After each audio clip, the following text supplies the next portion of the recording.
Hi, this is Jason Hennessy and Chris Watson from Bridal Traffic and Wedlock Magazine. Welcome to Chapter 6, Tackling Off-Page Factors. Now, there are two components to search engine optimization. In the previous chapter, we talked about on-page factors, which account for, I'd say, about 15%. So that means that there's still 85% of your SEO strategy that needs to be accounted for. And that's the area covered by off-page factors, which is a term that means anything to help your ranking but doesn't live on your site. Things like how many incoming links you have from other sites. We've mentioned links over and over and over again, and there's a reason for that. Chris, why don't you talk a little bit about links and how important they are?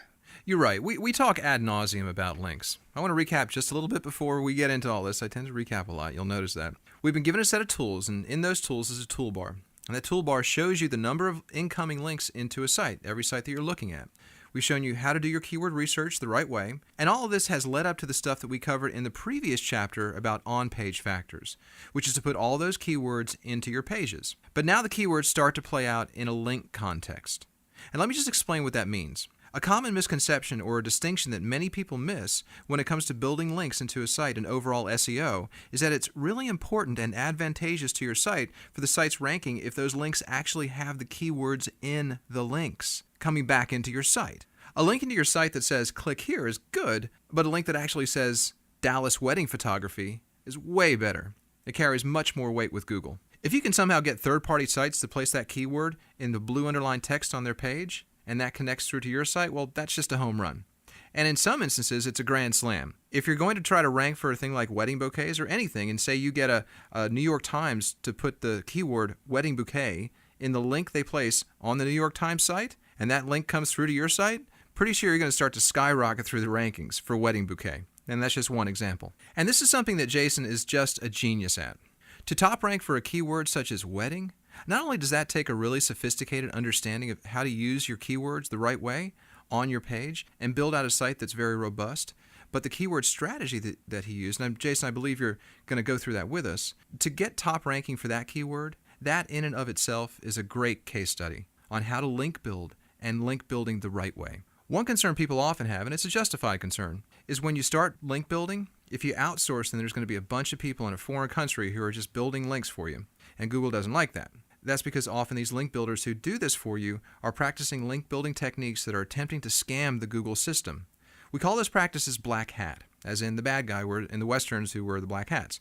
White hat techniques are above board and play by the rules. They're the good guys. Then you have gray hats, which are questionable techniques. What we're teaching you throughout this DVD is 100% white hat. And what we're going to walk you through are the methodologies and techniques of building links in a white hat capacity. How to get other sites to link back to your site without ever having to pick up the phone, without having to send an email saying, hey, would you mind linking with me? Chris, and to your point, at the end of the day, Google is nothing but a mathematical formula. That's really what Google is. That formula is called an algorithm.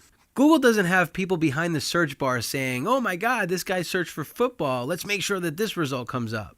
It's not like that. Google follows this algorithm. And to use a perfect example of how this works, if you go to Google today and then type in click here, and you'll notice that the first company that comes up is Adobe Reader. And there's a reason for that. It's because a lot of people need Adobe Reader to open up documents and PDF files. So what happens is, you'll notice if somebody creates a PDF, what they usually say is, if you do not have a PDF reader, click here. And that takes you to the Adobe site where you can actually download the free version of the reader. So that's the reason why Adobe Reader is number one for that keyword. There's probably 2 to 5 million websites that have a link which says the words click here on their page. And that, again, is why they're number one. So that just goes ahead and proves the theory of how important it is to get people not only to link to you, but to make sure that they are using the proper keyword that you want to rank for in that blue underlined hyperlink to make sure that it's relevant to what you're trying to optimize your site for. Whether it be Las Vegas wedding DJ, Chicago florist, Baltimore banquet hall, whatever keyword you're trying to rank for and is going to drive revenue to your bottom line. So our goal and the strategies that we're going to teach you, one is to build links without having to ask anybody.